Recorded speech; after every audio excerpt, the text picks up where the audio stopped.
उत्तर प्रदेश वित्त विहीन विद्यालय प्रबंधक संघ इस समय यहाँ पे इकट्ठा हुआ है, तो इसका उद्देश्य क्या है? देखिए, उत्तर प्रदेश वित्त विहीन विद्यालय प्रबंधक संघ न केवल विद्यालय संचालन की समस्याओं के समाधान के लिए शिक्षा विभाग के अधिकारियों एवं शासन प्रशासन से सरकार से अपनी बात कहता है, बल्कि अपने द्वारा संचालित निजी स्कूलों में शिक्षा के उन्नयन के लिए भी काम करता है।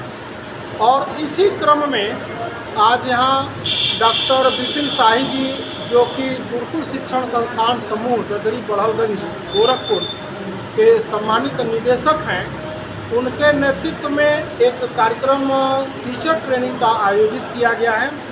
इसीलिए यहाँ पर हम लोग बैठे हुए हैं और हमारे प्रबंधक संघ के बहुत सारे सम्मानित पदाधिकारी अपने विद्यालय संचालन के अनुभवों को यहाँ शेयर कर रहे हैं, ताकि जो यहाँ उपस्थित हमारे प्रबंधक साथी हैं, प्रधानाचार्य शिक्षक हैं, वो इससे लाभान्वित हो सके। इसी उद्देश्य से कार्यक्रम बुलाया गया है। इस कार्यक्रम में सर किन किन बिंदुओं पे बात हुई है?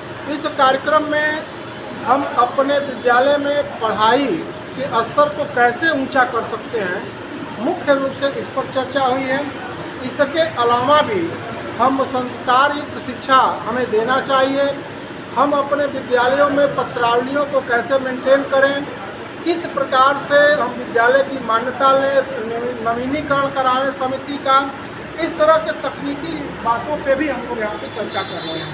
सर, ये संस्थान जो गांव ग्रामीण दूर अंदर में काम करता है, तो सरकार की तरफ से इसको क्या सुविधा मिलती है और इस प्रबंधक की क्या समस्याएं होती जो सरकार तक आप पहुंचाना चाहते हैं?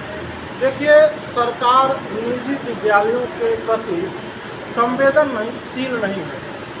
यह बात मैं बड़े दुख के साथ कहना चाहता हूं आपके चैनल के माध्यम से, और सरकार से भी और शिक्षा विभाग के एक बिंदुवार रखिएगा। जैसे उदाहरण के तौर पर हमारे बहुत सारे प्रबंधक साथी ऐसे हैं जिनको मान्यता तो है, लेकिन यूडाइस कोड सरकार नहीं जनरेट करा पा रही है। दूसरी बात, हम लोगों ने बड़ा मेहनत करके मान्यता लिया, लेकिन ये मान्यता सिर्फ सरकार 1 वर्ष के लिए दे रही है। 1 वर्ष के बाद कर फिर से रिन्यूअल कराइए, जो हम लोगों के लिए बहुत बड़ी समस्या की बात है। इस प्रकार से विद्यालय संचालन से संबंधित बहुत सारी टेक्निकल चीज़ें हैं जिस पर सरकार ध्यान नहीं दे रही, हम लोगों के कहने के बावजूद। और नहीं तो हम लोगों का जो विद्यालय है, जो मान्यता प्राप्त है, वह स्ववित्त पोषित है। हम लोग अपने वित्त की व्यवस्था से ही सारा खर्चा उठाते हैं, सरकार का इसमें कोई योगदान नहीं है। हमारे बच्चों को छात्रवृत्ति मिलती थी, वह भी मिलनी बंद हो गई हैं। और भी बहुत सारे सुविधाएं हम लोगों को मिलती थी। एक हम लोगों को त्रिभाषा शिक्षक का वेतन दिया जाता था बहुत पहले, वह भी मिलना बंद हो गया।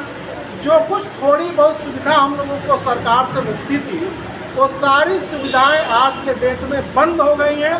और यही नहीं, उल्टे मान्यता लेने के लिए बहुत सारे नियम कठोर कर दिए गए हैं, शुल्क को महंगा कर दिया गया, जो हमारे लिए बहुत समस्या की बात है। हमारे साथ और भी साथी यहाँ मौजूद हैं जो विद्यालय चलाते भी हैं, उनके साथ भी कई समस्याएं आती होंगी। आप बताइए कि जो सरकार ने भी नए नए मानक को भी लागू किया है, उसमें ऐसा कौन सा मानक है जो इस वित्त विहीन विद्यालय के लिए बहुत समस्या प्रकट कर रहा है?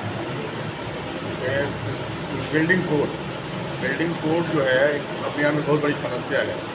जो सीडीओ की रिपोर्ट लगी है उसमें बहुत दिक्कतों का सामना करना पड़ रहा है। वहाँ जो भी जा रहा है, अब अंदर की बात क्या बोलूँ, मतलब बहुत ज़्यादा समस्याएं हैं। और भी ऐसी कई समस्या हमारे और भी सरकार जो एक बहुत सा लागू की है कि आधार से अटैच कर दिया जाए, ये पता किया जाए कि कौन सा बच्चा किस विद्यालय में जाता है।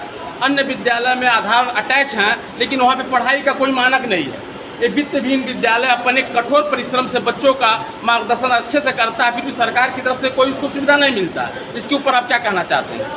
मैं चाहूँगा और सरकार से यही कहूँगा कि प्राइवेट विद्यालयों को ज़्यादा से ज़्यादा सुविधा दे, डिस्टर्ब न करे। वो चाहते हैं कि डिस्टर्ब करके जो है सारी इनकी व्यवस्थाओं को रद्द कर दिया जाए। और किस प्रकार के डिस्टर्ब कर रहे हैं?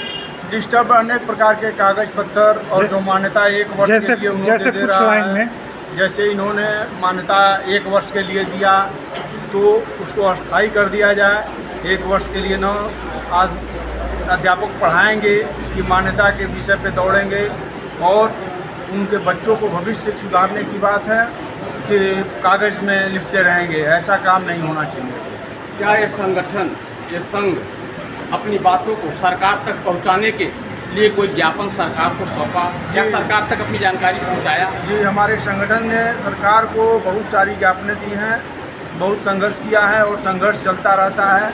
कुछ हम लोग ये चाहते हैं कि जो विद्यालयों में कमर्शियल बिजली व्यवस्था है उसको हटाया जाए, और जो भी सुविधाएं गवर्नमेंट टीचरों को दिया जाता है वो हमारे प्राइवेट टीचरों को भी कुछ मानदेय के तौर पे दिया जाए, जिससे कि उनका भरण पोषण हो सके। आपका शुभ नाम?